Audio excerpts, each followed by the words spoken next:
Hello ಎಲ್ರಿಗೂ ನಮಸ್ಕಾರ, welcome back to my YouTube channel. ಇವತ್ತು ಈಸಿಯಾಗಿ ಪಾಸ್ತಾ ಯಾವ ರೀತಿ ಮಾಡೋದಂತ ನೋಡ್ಕೊಂಬರೋಣ.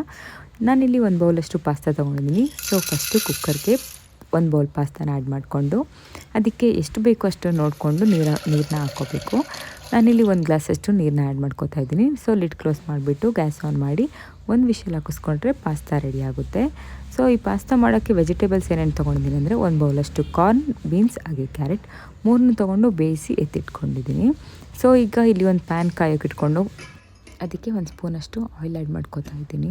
ಟೇಬಲ್ ಸ್ಪೂನಷ್ಟು ಕೊಬ್ಬರಿ ಎಣ್ಣೆ ಯೂಸ್ ಮಾಡ್ತಾಯಿದ್ದೀನಿ, ಆಯಿಲ್ ಹಾಕ್ಕೋತಾ ಇದ್ದೀನಿ. ನೆಕ್ಸ್ಟು ಇಲ್ಲಿ ಒಂದು ಕ್ಯಾಪ್ಸಿಕಮ್ ತೊಗೊಂಡಿದ್ದೀನಿ, ದಪ್ಪದಾಗಿ ಹೆಚ್ಕೊಂಡಿದ್ದೀನಿ. ಹಾಗೆ ಒಂದು ಈರುಳ್ಳಿ, ಹಾಗೆ ಇಲ್ಲಿ ಪಾಸ್ತಾನ ಬೇಯಿಸಿರೋದನ್ನ ಎತ್ತಿಟ್ಕೊಂಡಿದ್ದೀನಿ. ಹಾಗೆ ಒಂದು ಬೌಲಷ್ಟು ಟೊಮೊಟೊ ಹಾಕ್ಕೋತಿದ್ದೀನಿ. ಒಂದು ಟೊಮೊಟೊ ತೊಗೊಂಡಿದ್ದೀನಿ ಮೀಡಿಯಮ್ ಸೈಜು. ಸೊ ಎಲ್ಲನೂ ಮಿಕ್ಸ್ ಮಾಡ್ತಾಯಿದ್ದೀನಿ. ನೀಟಾಗಿ ಮಿಕ್ಸ್ ಮಾಡಿಕೊಂಡು ಚೆನ್ನಾಗಿ ಬೇಯಿಸ್ಕೋಬೇಕು. ಹಾಗೆ ಇಲ್ಲಿ ರುಚಿಗೆ ತಕ್ಕಷ್ಟು ಉಪ್ಪು ಆ್ಯಡ್ ಮಾಡ್ಕೋತಾ ಇದ್ದೀನಿ. ನಿಮ್ಮ ರುಚಿಗೆ ಅನುಗುಣವಾಗಿ ನೋಡಿಕೊಂಡು ನೀವು ಉಪ್ಪನ್ನು ಹಾಕ್ಕೊಳ್ಳಿ. ನೋಡ್ತಾ ಇದ್ದೀರಲ್ವ ಯಾವ ರೀತಿ ಬೇಯಿಸ್ತಾ ಇದ್ದೀನಿ ಅಂತ ಹೇಳ್ಬಿಟ್ಟು. ಇವಾಗ ನಾನಿಲ್ಲಿ ಒಂದು ಸ್ಪೂನಷ್ಟು ಶುಂಠಿ ಬೆಳ್ಳುಳ್ಳಿ ಪೇಸ್ಟ್ ಹಾಕೋತಾ ಇದ್ದೀನಿ. ನಾನು ಆಲ್ರೆಡಿ ಫ್ರೆಶ್ಶಾಗಿ ಶುಂಠಿ ಬೆಳ್ಳುಳ್ಳಿ ಪೇಸ್ಟ್ ಮಾಡಿಟ್ಟಿದ್ದೆ, ಸೊ ಅದನ್ನೇ ಯೂಸ್ ಮಾಡ್ತಾಯಿದ್ದೀನಿ. ಈಗ ನಾನು ಇಲ್ಲಿ ಬೇಯಿಸ್ಕೊಂಡಿರೋಂಥ ವೆಜಿಟೇಬಲ್ಸ್ ಏನಿದೆ ಅದನ್ನು ಆ್ಯಡ್ ಮಾಡ್ಕೋತಾ ಇದ್ದೀನಿ. ಬೀನ್ಸ್, ಕ್ಯಾರೆಟ್ ಹಾಗೆ ಕಾರ್ನ್ ಇಷ್ಟ ಆ್ಯಡ್ ಮಾಡ್ಕೋತಾ ಇದ್ದೀನಿ. ನೆಕ್ಸ್ಟು ಇಲ್ಲಿ ನಾನು ಒಂದು ಹಾಫ್ ಸ್ಪೂನಷ್ಟು ರೆಡ್ ಚಿಲ್ಲಿ ಪೌಡರ್ ಯೂಸ್ ಮಾಡ್ತಾ ಇದ್ದೀನಿ. ಹಾಗೆ ನಾನಿಲ್ಲಿ ಹಾಫ್ ಸ್ಪೂನ್ಗಿಂತ ಕಮ್ಮಿ ಧನಿಯಾ ಪೌಡರ್ ಯೂಸ್ ಮಾಡ್ತಿದ್ದೀನಿ. ಹಾಗೆ ಗರಂ ಮಸಾಲ ಹಾಕ್ಕೋತಾ ಇದ್ದೀನಿ. ಹಾಗೆ ಇಲ್ಲಿ ನಾನು ಪಾಸ್ತಾ ಮಸಾಲ ಹಾಕ್ಕೋತಾ ಇದ್ದೀನಿ. 5 ರೂಪೀಸ್ ಪ್ಯಾಕೆಟ್ ತೊಗೊಂಡು ಹಾಕ್ಕೋತಾ ಇದ್ದೀನಿ.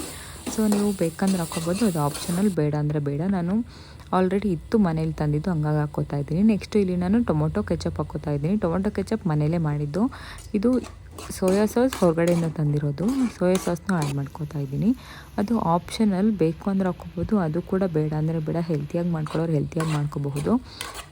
ನೆಕ್ಸ್ಟು ಬೇಯಿಸ್ಕೊಂಡಿರೋಂಥ ಪಾಸ್ತಾ ಇದಕ್ಕೆ ಮಿಕ್ಸ್ ಮಾಡಿ ಸ್ವಲ್ಪ ಕೊತ್ತಂಬರಿ ಸೊಪ್ಪು ಹಾಕಿದರೆ ಪಾಸ್ತಾ ರೆಡಿ ಆಗುತ್ತೆ. ಸೊ ನೋಡಿದ್ರಲ್ಲ ಎಷ್ಟು ಈಸಿಯಾಗಿ ಮನೆಯಲ್ಲೇ ಮಾಡ್ಕೋಬೋದು ಅಂತ ಹೇಳ್ಬಿಟ್ಟು. ಸೊ ಈ ವಿಡಿಯೋ ಇಷ್ಟ ಆಗಿದರೆ ಟ್ರೈ ಮಾಡಿಬಿಟ್ಟು ಹೇಗಿತ್ತು ಅಂತ ಕಮೆಂಟ್ ಮಾಡಿ.